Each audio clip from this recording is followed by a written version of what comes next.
Nagsimula ang lahat sa isang ngiti. Isang simpleng sulyap na tila nagsasabing, narito ako, kasama mo.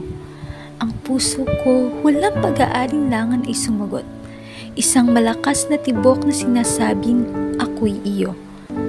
Sa simula, lahat ay magaan, tulad ng hangin sa umaga, banayad, at parang ulan sa hapon, malambing.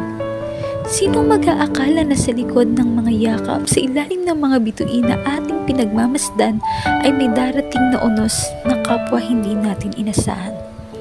Ang mga pangako mo ay tulad ng mga salitang tila bato sa baybayin. Unti-unting nadudurog, tinatangay ng mga alon. Ang iyong mga matang dati tahanan ko ngayon ay tila mga estrangherong hindi ko nakilala. Masakit. Oo, masakit. Higit pa sa sugat nakikita ng mga mata, higit pa sa kirot na tila bumabalot sa aking kaluluwa na para bang ang bawat paghinga ay isang paalala.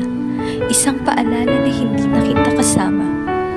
Sa bawat gabi, ang bawat gabing binabalot ng nakabibinging katahimikan ay tila isang halimaw na bumubulong. Ibinubulong ang mga alaala nating magkasama, unti-unting nagiging pait na hindi ko matakasan.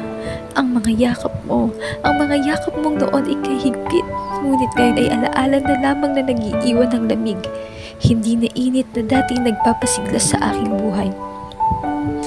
Tinanong ko ang sarili ko, bakit? Bakit kailangang masaktan ng isang pusong nagmahal lamang ng totoo? Bakit kailangang mawasak ang isang tiwalang binuo ng mahabang panahon? Ang mga tanong ay paulit-ulit. Paulit-ulit, ngunit walang tugon, walang sagot, walang kapahingahan.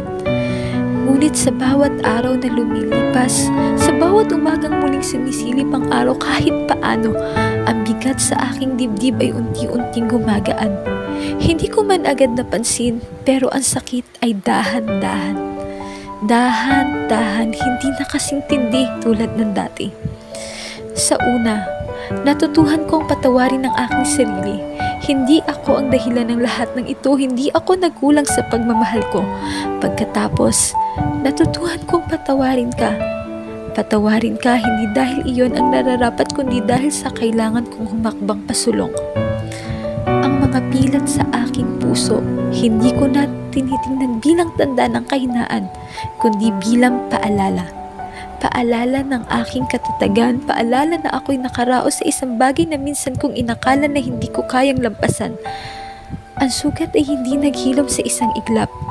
Sa bawat hakbang na papalayo, natutuhan kong muli ang halaga ng aking sarili.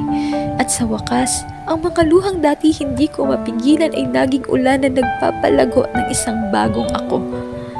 Ngayon, narito ako. Narito ako, nakatayo, hindi nawasak kundi buo.